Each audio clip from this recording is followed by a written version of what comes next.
Hello student, welcome to my YouTube channel Shiv Shakti classes. मैं अजय उपाध्याय एक बार फिर आप लोगों के समक्ष उपस्थित हुआ हूं। देखिए, आज हम कुछ ऐसे इम्पॉर्टेंट क्वेश्चन लेकर आए हैं जो विभिन्न प्रतियोगी परीक्षाओं के लिए बहुत ही महत्वपूर्ण हैं, बहुत ही इम्पॉर्टेंट हैं। तो देखिए, इसमें दो टाइप के आज हम क्वेश्चन को पढ़ेंगे। तो दो टाइप के क्वेश्चन कैसे, जैसे चक्रवृद्धि ब्याज पर आधारित प्रश्न पढ़ेंगे और हम जो है इसके बाद साधारण ब्याज पर आधारित प्रश्न को पढ़ेंगे। अच्छा, दोनों में खासियत क्या है? दोनों में सेम क्वेश्चन रहेगा, लेकिन एक में चक्रवृद्धि ब्याज रहेगा और दूसरे पर जो है साधारण ब्याज रहेगा। प्रश्न वही सेम रहेगा, उसी पैटर्न का रहेगा, लेकिन केवल ब्याज लगाने का जो तरीका होगा, ब्याज माने जैसे हम लोगों के गांव में ब्याज को सूद कहते हैं, तो सूद लगाने का जो तरीका होगा, ब्याज लगाने का जो तरीका होगा वो अलग होगा। इसमें चक्रवृद्धि ब्याज का मतलब जब ब्याज के ऊपर ब्याज लग जाए, तो इस पर सबसे पहले हम पढ़ेंगे, उसके बाद साधारण ब्याज पर पढ़ेंगे।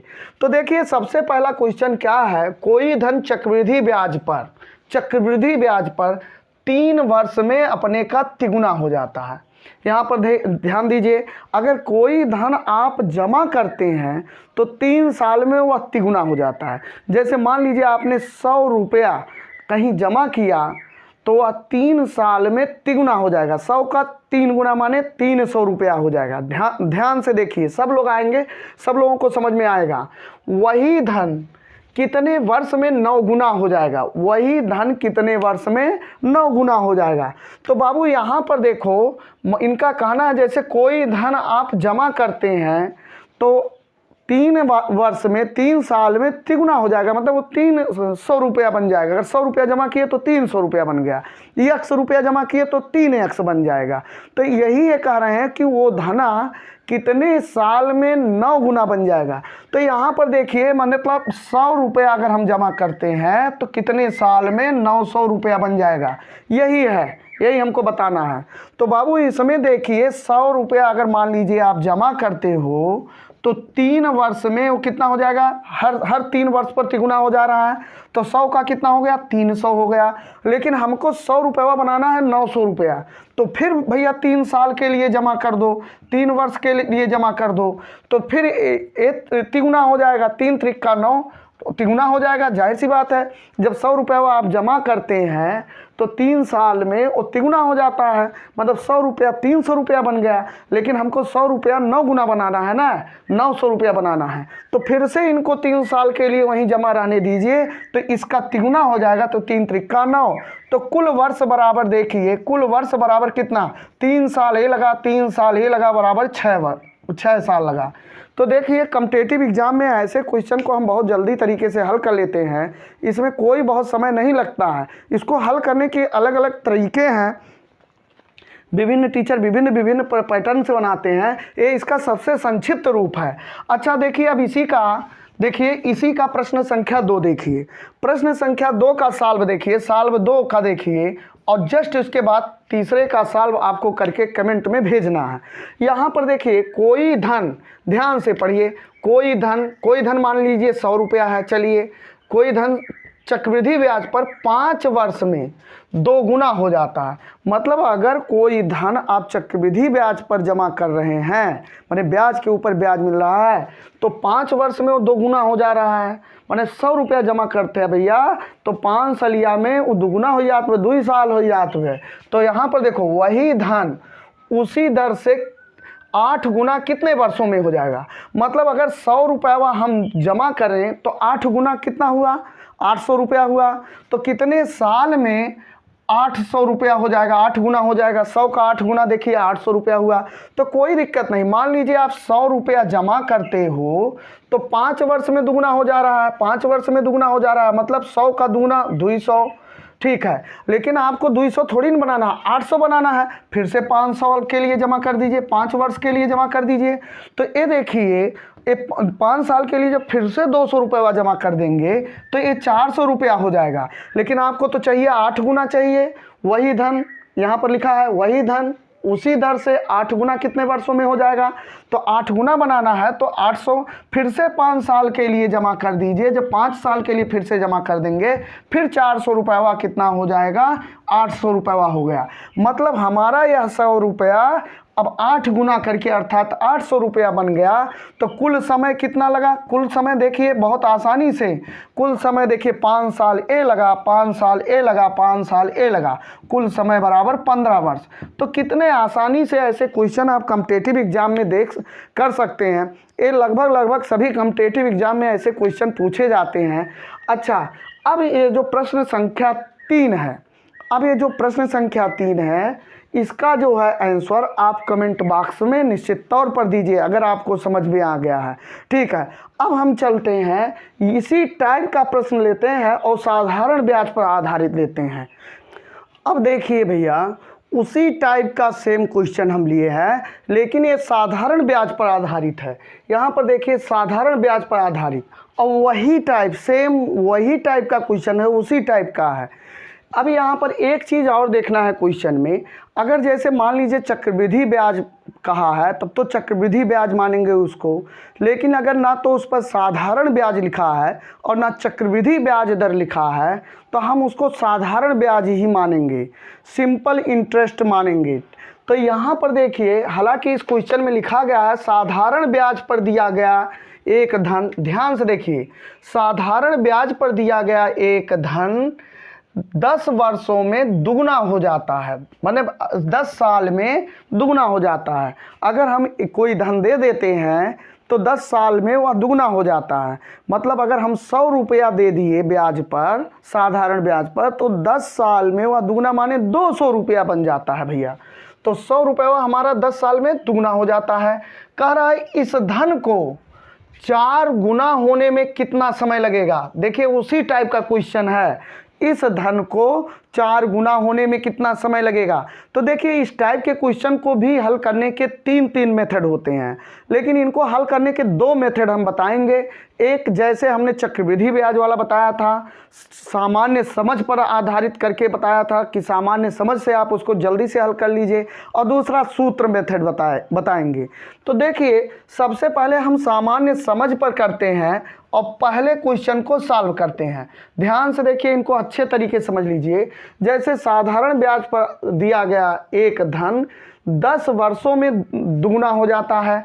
अगर मान लीजिए लेकिन ध्यान में रखिए साधारण ब्याज पर है, जब साधारण ब्याज रहेगा तो लिखना है ऐसे, 10 वर्ष में कितना हो जाता है, दुगना हो जाता है। साधारण ब्याज में 10 वर्ष पर दुगना हो जाता है। इस धन को 4 गुना होने में कितना समय लगेगा। तो देखिए अगर 100 रुपया हम जमा कर रहे हैं तो 400 रुपया बनने में कितना समय लगेगा, जबकि अगर 10 साल के लिए हमने जमा कर दिया तो वह दुगना हो जाता है। तो इसको उस तरीके से मत करिएगा कि ऐसे डबल जमा करते जाइए, डबल करते जाइए, ऐसे नहीं होगा, गड़बड़ हो जाएगा। ये साधारण ब्याज पर आधारित है भैया जी। तो देखो पहला चीज़ तो हमको करना क्या है, 100 रुपया अगर हम जमा करें तो देखिए यहाँ पर तो कितने, इस धन को 4 गुना होने में कितना समय लगेगा, 100 रुपया 400 बनने में कितना समय लगेगा। तो 100 रुपया को हमको 400 रुपया बनाना है तभी ना 4 गुना हुआ। तो यहाँ पर देखो मान लीजिए अगर हम ऐसे 100 रुपया जमा किए, अब चलते हैं इनके हिसाब से चलते हैं। साधारण ब्याज पर दिया गया एक धन, तो धन हमने कितना मान लिया, 100 रुपया, 10 वर्ष में दुगना हो जाता है। तो यहाँ पर लिखिए 10 वर्ष, यहाँ पर लिखिए 10 वर्ष, 10 वर्ष में 100 रुपया कितना हो जा रहा है, दुगना हो जा रहा है। तो यहाँ 200 लिखिए। तो अब भैया जी ठीक है, आपको 100 से 400, तो ऐसे भूल कर मत करिएगा कि भाई इसका फिर 10 साल के लिए जमा कर दे, 10 वर्ष के लिए तो ये 400 हो जाएगा, ऐसे मत करिएगा, गड़बड़ हो जाएगा। ऐसे तो चक्रवृद्धि ब्याज वाला सवाल हम लोग करते हैं और क्वेश्चन में ऐसे आपको 10 साल 20 वर्ष जो है 20 ईयर जो है 20 वर्ष क्वेश्चन में पहला ऑप्शन दिया रहेगा, आप तुरंत मार देंगे, बस गड़बड़ हो जाएगा। इसको देखिए इस तरीके से नहीं किया जाता, इसको इस तरीके से किया जाएगा साधारण ब्याज वाले को। जैसे आप 100 रुपया जमा कर दिए 10 साल के लिए, 200 हो गया। तो ये बताइए 100 में 200 बनने में कितनी की वृद्धि हुई, 100 रुपये की वृद्धि हुई। कितने रुपए की वृद्धि हुई? 100 रुपए की वृद्धि हुई। तो फिर जब 10 साल के लिए आप जमा करेंगे, 10 वर्ष के लिए, तो आप इसको दुगना मत करिए, फिर यही 100 प्लस हुआ था ना, 100 प्लस हुआ था, फिर से 100 प्लस कर दीजिए इसमें, तो ये कितना हो जाएगा? 300 हो जाएगा, 300 रुपया हो जाएगा। फिर आप 10 साल के लिए जमा कर दीजिए, चलिए इसी से लिख देते हैं, 10 वर्ष के लिए फिर से जमा कर दीजिए। तो फिर से जब 10 वर्ष के लिए जमा करेंगे तो 100 रुपया बढ़ता जाएगा। तो कितना हो गया? 300 में 100 जोड़ देंगे, 400 रुपया हो गया। तो बस कितने साल लगे? 10 साल ये लगा, 10 साल ये लगा, 10 साल ये, कुल समय जो है, कुल समय 30 वर्ष लगा। कुल समय कितने वर्ष लगा? 30 वर्ष लगा। ऐसे जल्दी से हम लोग हल कर लेंगे। देखिए सूत्र भूल जाता है परीक्षा उरीक्षा में, सूत्र कहाँ याद रहता है यार, इतना ज़्यादा सूत्र कितना याद करेंगे, कितना सूत्र कितना ट्रिक याद करेंगे। ऐसे हम लोग क्वेश्चन को सामान्य समझ पर जब हल करेंगे तो बहुत अच्छे तरीके से आ जाएगा। फिर से देखिए, फिर से इसी सवाल को देखिए, एक बार फिर से देखिए। ये कह रहे हैं साधारण ब्याज पर ध्यान दीजिए, साधारण ब्याज ध्यान में रखना है। साधारण ब्याज वाला जब सवाल रहेगा तो ऐसे हल होगा, जैसे बताने चल रहे हैं। दिया गया एक धन 10 वर्ष में दुगना हो जाता है, कोई धन है 10 वर्ष में दुगना हो जाता है। चलिए इस धन को 4 गुना होने में कितना समय लगेगा? मान लीजिए कोई धन 100 है और हर 10 वर्ष पर दुगना हो जाता है, तो देखिए इसको 100 रुपये को 400 बनने, मतलब 4 गुना बनने में कितना समय लगेगा, यही हमको बताना है।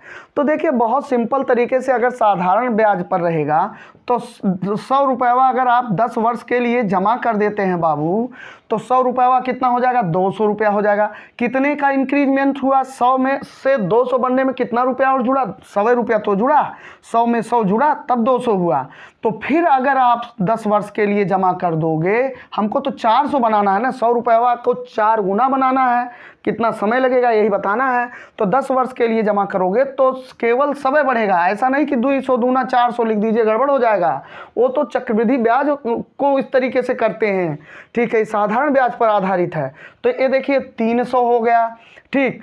अब यहाँ पर देखिए हमको 400 बनाना है, तो फिर से 10 वर्ष के लिए जमा कर दीजिए, और फिर 10 वर्ष के लिए जमा करेंगे, फिर 10 ऐड हो जाएगा, 100 ऐड हो जाएगा, तो ये 400 हो गया।